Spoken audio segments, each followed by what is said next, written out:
అక్క తమ్ముళ్ళ అనుబంధం. ఇలాంటి ప్రేమలు ఇప్పుడు ఉన్న పరిస్థితులలో లేవు. వీరిద్దరి ప్రేమ ఎలా కొనసాగుతుందో చూద్దాం. ఈ వీడియో నచ్చినట్లయితే లైక్ చేసి సబ్స్క్రైబ్ చేయండి. ఇక కథలోకి వెళదాం.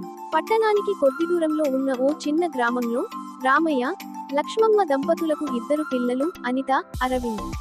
అనిత పెద్దమ్మాయి, అరవింద్ చిన్నవాడు.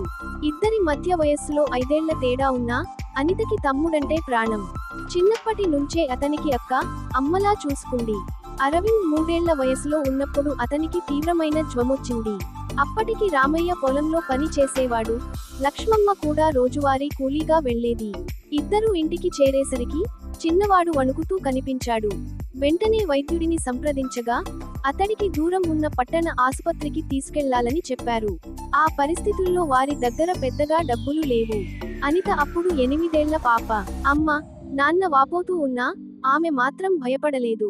ఇంట్లో ఉన్న కొద్దిపాటి బంగారు చెవి తొడుగులు తీసుకుని వాటిని గ్రామంలోని వ్యాపారికి ఇచ్చి అందినంత డబ్బు తెచ్చింది.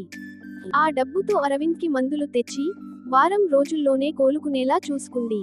అప్పటి నుంచి అక్క లేకుంటే నేనుండే వాడిని కాదేమో అని అరవింద్ అన్నింటికీ ముందుగా తన అక్కని నమ్మేవాడు. కాలం గడిచే కొద్దీ ఆ రోజులు గడిచిపోయాయి. అనిత 10వ తరగతి చదివింది, అరవింద్ 5వ తరగతి. ఇంట్లో ఆర్థిక పరిస్థితి చక్కగా లేకపోయినా అనిత చదువులో చాలా మెరుగైంది. కానీ ఇంటి పరిస్థితుల వల్ల చదువు ఆపక తప్పలేదు. తల్లిదండ్రుల దృష్టి అనిత పెళ్లిపైనే ఉంది. ఆమెకు చదువుకోవాలని ఉన్నా తల్లిదండ్రులు పట్టించుకోలేదు. చివరికి అరవింద్ ఆమె బాధను గమనించి తన అక్క కోసం ఏదైనా చేయాలనుకున్నాడు. నీవు మామూలు అమ్మాయి కాదు అక్కా, నీవు ఎప్పటికీ గొప్పదానివే. నీవు చదవాలి. నిన్ను వాళ్ళు చదివించలేకపోయినా నేనైనా కష్టపడి చదివిస్తాను అని అన్నాడు. అరవింద్ 10వ తరగతికి చేరుకునేలోపే అనితకు పెళ్లి నిశ్చయించేశారు. ఆమె అంగీకరించకపోయినా తల్లిదండ్రుల మాటకు తలొగ్గాల్సి వచ్చింది. కానీ అరవింద్ అలా జరగనివ్వలేదు.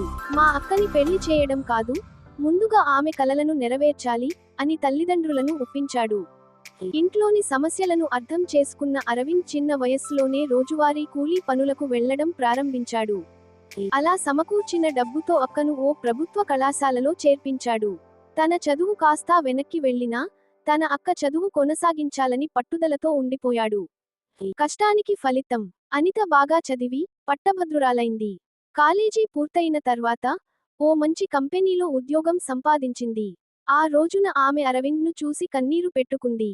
నీవు లేకపోతే నేను ఈ స్థాయికి రాలేను, తమ్ముడా అని బుగ్గపై ముద్దు పెట్టుకుంది. కొన్ని నెలల తర్వాత తన సంపాదనతో తల్లిదండ్రులను సంతోషపరిచింది. తన తమ్ముడిని తిరిగి స్కూల్కు పంపించి మంచి చదువు కొనసాగించేటట్లు చూసింది. అక్క తమ్ముళ్ళ అనుబంధం. ఇదంతా గుర్తుచేసుకుని అరవింద్ తన అక్కను చూసి గర్వంగా అన్నాడు, నా అక్కకు మించిన వారు ఎవరూ లేరు. అనిత మురిసిపోతూ, అక్కగా నేను నిన్ను చూసుకున్నాను, కానీ నువ్వు నాకు ఒక గట్టి భరోసా అయ్యావు, తమ్ముడా. ఈ కథ చివరకు తెలియజేసేది ఒక్కటే, అక్క తమ్ముళ్ళ ప్రేమను ఎవరూ తక్కువగా అంచనా వేయలేరు. ఒక్కదానికొకటి అండగా నిలిచినప్పుడే కుటుంబం నిజమైన కుటుంబమవుతుంది. ఈ వీడియో మీకు నచ్చినట్లయితే లైక్ చేసి సబ్స్క్రైబ్ చేయండి.